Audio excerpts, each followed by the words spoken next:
ನಮಸ್ಕಾರ. ಇವತ್ತು ನಾವು ಪ್ಯಾನಿಕ್ ಅಟ್ಯಾಕ್ ಮತ್ತು ಪ್ಯಾನಿಕ್ ಡಿಸಾರ್ಡರ್ಗಳ ಟ್ರೀಟ್ಮೆಂಟ್ ಬಗ್ಗೆ ಸ್ವಲ್ಪ ಬ್ರೀಫ್ ಆಗಿ ತಿಳ್ಕೊಳ್ಳೋಣ. ಪ್ಯಾನಿಕ್ ಅಟ್ಯಾಕ್ ಮತ್ತು ಪ್ಯಾನಿಕ್ ಡಿಸಾರ್ಡರ್ಗಳ ಟ್ರೀಟ್ಮೆಂಟಲ್ಲಿ ಸಾಮಾನ್ಯವಾಗಿ ಎರಡು ಟೈಪ್. ಒಂದನೇದು ಫಾರ್ಮಕೋಥೆರಪಿ ಅಥವಾ ಮೆಡಿಸಿನಿಂದ ಟ್ರೀಟ್ ಮಾಡೋದು. ಎರಡನೇದು CBT ಅಥವಾ ಕಾಗ್ನಿಟಿವ್ ಬಿಹೇವಿಯರಲ್ ಥೆರಪಿ, ಅದಕ್ಕೆ ಸೈಕೋಥೆರಪಿ ಅಂತ ಹೇಳಿ ಕರಿತೀವಿ.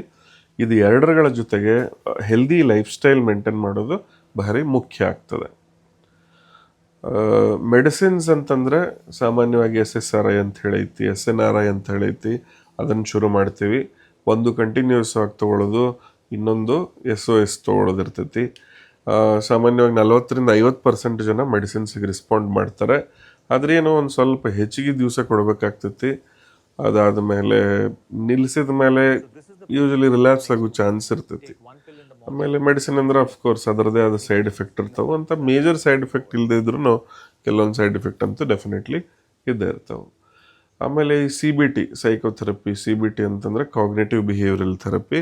ಇದರಲ್ಲಿ ಏನೇನು ಮಾಡ್ತೀವಿ ಅಂತಂದ್ರೆ, ಒಂದನೇದು ಈ ಕಂಡೀಷನ್ ಬಗ್ಗೆ ಇನ್ಫಾರ್ಮೇಷನ್ ಕೊಡ್ತೀವಿ. ಹೆಂಗೆ ಆಗ್ತೈತಿ, ಯಾಕೆ ಆಗ್ತೈತಿ, ಆಲ್ರೆಡಿ ಏನು ಚರ್ಚೆ ಮಾಡೀವಿ ಆ ಥರ. ಆಮೇಲೆ ಮೋಸ್ಟ್ ಇಂಪಾರ್ಟೆಂಟ್ ಥಿಂಗ್, ಕೆಲವೊಂದು ಕಾಗ್ನೇಟಿವ್ ಎರರ್ಸ್ ಅಥವಾ ಡಿಸ್ಟಾರ್ಷನ್ಸ್ ಅಂತ ಹೇಳಿರ್ತಾವೆ.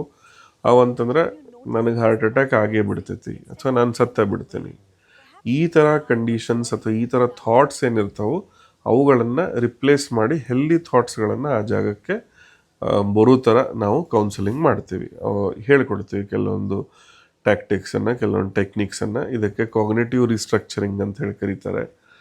ಅದಾದ ಮೇಲೆ ಕೆಲವೊಂದು ಸಿಮ್ಯುಲೇಟೆಡ್ ಸಿಚುವೇಶನ್ಸನ್ನು ಮಾಡ್ತೀವಿ. ಅಂತಂದ್ರೆ ಈಗ ಯಾರು ಪ್ಯಾನಿಕ್ ಅಟ್ಯಾಕ್ ಅನುಭವಿಸ್ತಿರ್ತಾರಲ್ಲ, ಅದರ ಟ್ರಿಗರ್ಗಳನ್ನು ಅಲ್ಲಿ ಕ್ರಿಯೇಟ್ ಮಾಡ್ತೀವಿ. ಫಾರ್ ಎಕ್ಸಾಂಪಲ್, ಈಗ ಸ್ಟ್ರಾ ಇರ್ತೈತಲ್ಲ, ಈಗ ಜ್ಯೂಸ್ ಕುಡಿಯೋದು, ಎಳ್ನೀರು ಕುಡಿಯೋದು, ಆ ಸ್ಟ್ರಾ ಮುಖಾಂತರ ಅವ್ರಿಗೆ ಉಸಿರಾಡಕ್ಕೆ ಹೇಳ್ತೀವಿ. ಮೂಗಿಂದಲ್ಲ, ಬರೀ ಆ ಸ್ಟ್ರಾ ಮುಖಾಂತರ ಉಸಿರಾಟದಾಗ ಅವರಿಗೆ ಆ ಪ್ಯಾನಿಕ್ ಅಟ್ಯಾಕ್ ಅನ್ನೋದು ಟ್ರಿಗರ್ ಆಗಕ್ಕೆ ಶುರು ಆಗ್ತೈತಿ.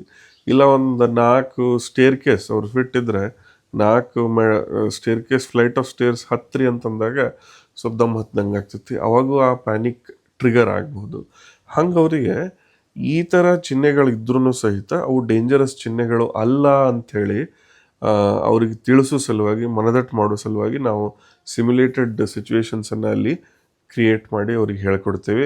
ಅದ್ರ ಜೊತೆಗೆ ಕೆಲವೊಂದು ಜನರಲ್ ರಿಲ್ಯಾಕ್ಸೇಷನ್ ಟೆಕ್ನಿಕ್ಸು ಹೇಳ್ಕೊಡ್ತೀವಿ. ಅವು ಏನಂತಂದರೆ ಪ್ರೋಗ್ರೆಸಿವ್ ಮಸ್ಕ್ಯುಲರ್ ರಿಲ್ಯಾಕ್ಸೇಷನ್ ಅಂತ ಹೇಳಿರ್ತಾವೆ. ಇನ್ನೂ ಅನೇಕ ರಿಲ್ಯಾಕ್ಸೇಷನ್ ಟೆಕ್ನಿಕ್ಸ್ ಇದಾವೆ, ಅವನ್ನೆಲ್ಲ ಹೇಳ್ಕೊಡ್ತೀವಿ. ಇದರಿಂದ ಡೆಫಿನೆಟ್ಲಿ ಅವ್ರಿಗೆ ಭಾಳ ಚೆನ್ನಾಗಿ ಹೆಲ್ಪ್ ಆಗ್ತೈತಿ. CBTಯಿಂದನೂ ಸಹಿತ 40-50% ಜನರಿಗೆ ಹೆಲ್ಪ್ ಆಗ್ತೈತಿ. ಅದಕ್ಕೆ ನಾವೇನು ಸಜೆಸ್ಟ್ ಮಾಡ್ತೀವಿ, CBTನೂ ಬೇಕು, ಜೊತೆಗೆ ಮೆಡಿಸಿನ್ಸು ಬೇಕು. ಇದರಿಂದ ಮ್ಯಾಕ್ಸಿಮಮ್ ಅವರಿಗೆ ಬೆನಿಫಿಟ್ ಆಗುತ್ತೆ ಅಂತ ಹೇಳಿ. ಸೊ ಗೆಳೆಯರೆ, ನಿಮ್ಮಲ್ಲಿ ಅಥವಾ ನಿಮ್ಮ ಫ್ರೆಂಡ್ಸಲ್ಲಿ ಯಾರಿಗಾದರೂ ಪ್ಯಾನಿಕ್ ಅಟ್ಯಾಕ್ ಅಥವಾ ಪ್ಯಾನಿಕ್ ಡಿಸಾರ್ಡರ್ ನಿಮಗೆ ಕಂಡು ಬಂದರೆ ದಯವಿಟ್ಟು ಪ್ರೊಫೆಷ್ನಲ್ ಹೆಲ್ಪನ್ನು ಸೇಕ್ ಮಾಡಿರಿ. ಬಹಳಷ್ಟು ಜನ ಸೆಲ್ಫ್ ಮೆಡಿಕೇಷನ್ ಮಾಡ್ಕೋತಾರೆ, ಆಲ್ಕೋಹಾಲು, ಇನ್ನಿತರ ಡ್ರಗ್ಸ್ ಆಫ್ ಅಬ್ಯೂಸಿಂದ. ಆ ಥರ ಮಾಡೋಕ್ಕೆ ಹೋಗಬೇಡ್ರಿ. ಸಿಚುವೇಶನ್ ಇನ್ನೂ ಕಾಂಪ್ಲಿಕೇಟ್ ಆಗ್ತೈತಿ. ಹೆಚ್ಚಿನ ನಿಮಗೆ ಮಾಹಿತಿ ಬೇಕು ಅಥವಾ ಟ್ರೀಟ್ಮೆಂಟ್ ಬೇಕು ಅಂತಂದರೆ ನಿಮ್ಮ ಹತ್ತಿರದ ಜನರಲ್ ಫಿಸಿಷಿಯನ್ ಅಥವಾ ಸೈಕ್ಯಾಟ್ರಿಸ್ಟನ್ನು ದಯವಿಟ್ಟು ಹೋಗಿ ಭೇಟಿಯಾಗಿರಿ. ಇಲ್ಲ ನಮ್ಮನ್ನು ಸಂಪರ್ಕಿಸಿ. ನಮ್ಮನ್ನು ಸಂಪರ್ಕಿಸೋಕ್ಕೆ ನಿಮಗೆ ಅಡ್ರೆಸ್ಸನ್ನು, ಫೋನ್ ನಂಬರನ್ನು ಕೆಳಗಡೆ ಕೊಟ್ಟೀವಿ.